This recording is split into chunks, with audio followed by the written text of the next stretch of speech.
Dear students, today I'll be discussing with you one country who is in crisis nowadays. Its ruler using the force, using the bullets, using the missiles, using the fighter planes for his own people. And the head of the state, the presently, sometime back, was considered as a man of peace. And now he's using force for his own people. See the contradiction in the personality of a man. The country which I am talking about, that is Ethiopia on the eastern side of the Africa. Ethiopia, its capital is Addis Ababa. Earlier name is Abyssinia. In the history, the people of this area strong and stout. The best slaves from Africa, they were brought from Abyssinia only. And even in our history, Indian history, one Abyssinian slave, Jamaluddin Yaqut, had a unique reference importance, Rajia Sultan, who ruled from 1236 to 1240. Jamaluddin Yaqut was a noble in the Delhi Sultanate, and he was holding a very important position at that time. So the same country, and this is a country which was never defeated, which never became a colony of any European power. In the 19th century, Italians tried to make this country a colony, but they were defeated. But in 1936, when Mussolini became the dictator, he captured Ethiopia and made a lot of atrocities on the Ethiopian people. He wanted to take the revenge of the defeat of the Italians from the Ethiopian people. So in his this massacre, he killed about 3.5 lakh people of Ethiopia. Up till 1941, Ethiopia remained under Italy. Otherwise, no foreign power could capture or enter the Ethiopia in the history. Haile Selassie was the emperor when Italy was the attacked by Mussolini. He ran away from Ethiopia at that time. When Italy left it, Italy left the Ethiopia, Selassie came back and again captured it and became the crown. Under Selassie, Italy started progressing and made a lot of development.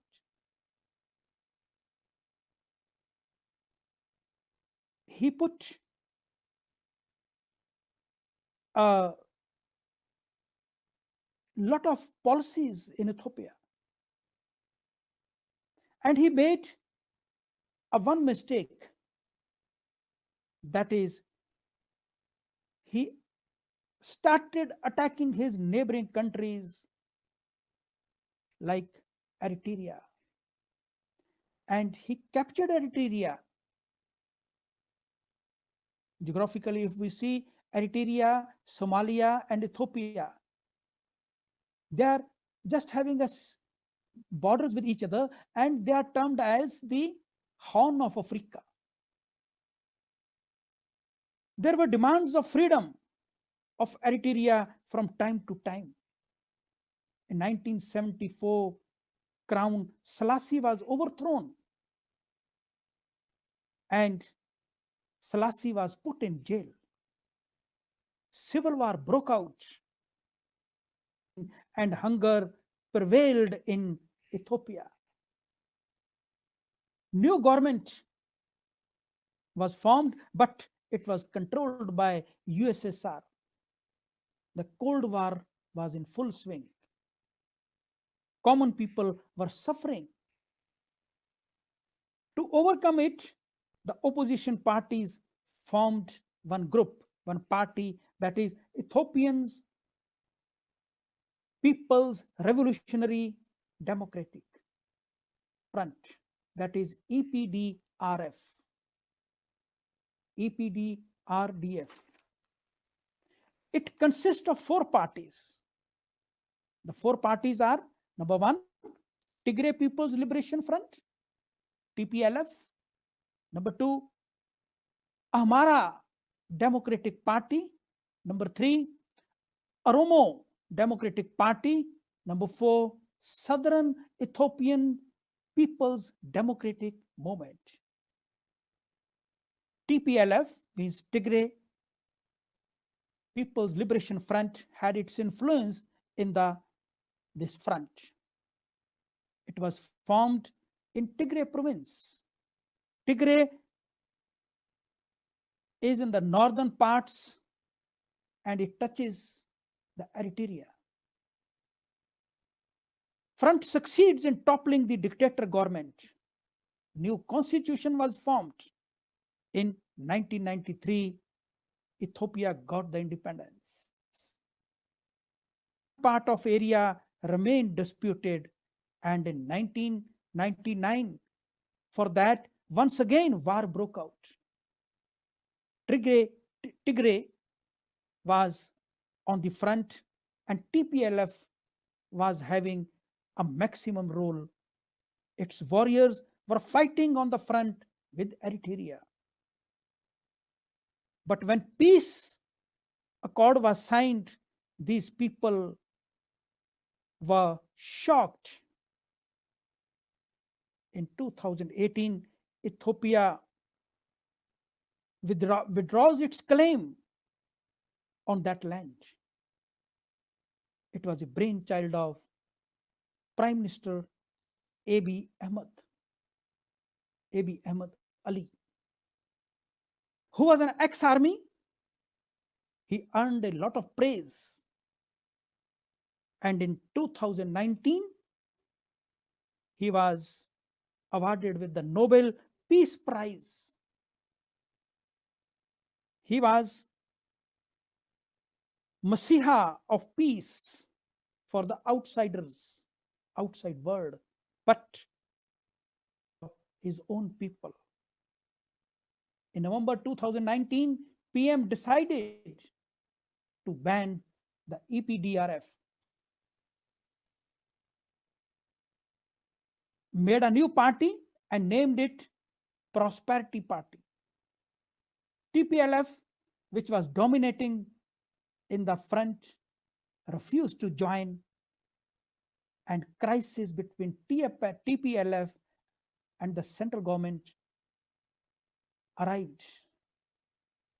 On the other side, there was a pandemic and the crisis of corona were there. In August 2020, general elections were due in Ethiopia and postponed it because of corona. And it postponed up till 2021. TPLF revolted and said, we'll go for the elections. In the month of September, TPLF had elections in the Tigray province. That these elections are invalid. TPLF said PM wants to make province weak and also threatens that if they will interfere in the internal affairs of Tigray, there will be a war. On the 4th November, Prime Minister said TPLF attacked one part of the army and looted some weapons. TPLF refuted their allegations and Prime Minister declared emergency on Tigray province. Was cut off. Telephone and internet connections were also cut off. Entire area of Ethiopia was ordered to move towards Tigray. Entire army was put on the borders of Tigray. War began between Tigray and the army. Innocent people were killed. Amnesty International report said in Tigray town, in one of the towns of Tigray, that is Megare, on 11th November, lot many people were killed with knives. November, TPLF attacked Eritrea with the missiles. TPLF says the Ethiopian government is using of Eritrea to attack Tigray. PM says nothing less than surrender. Even he rejected the peace plan of UNO. Population of Tigray is about 50 lakh and 20 lakh people depends on United Nations help. Because of war, the vehicles are stuck on the borders. They could not enter. They are full of help, food for the people. There is scarcity of essential commodities and the crisis of civil war. Lot many people have died up till now, and lot many people have left Tigray to the southern borders of Tigray, the touches with Sudan. About 2 lakh refugees have taken shelter in Sudan. There are chances of refugee crisis in Sudan. Central government put a deadline of 3 days, which had expired. Prime Minister said the war is in the last stage. What steps further he will take, no one knows. He didn't disclose about this. Now, for how long Ethiopian people have to give sacrifices? They have to face the crisis. It is yet to be known. Thank you very much.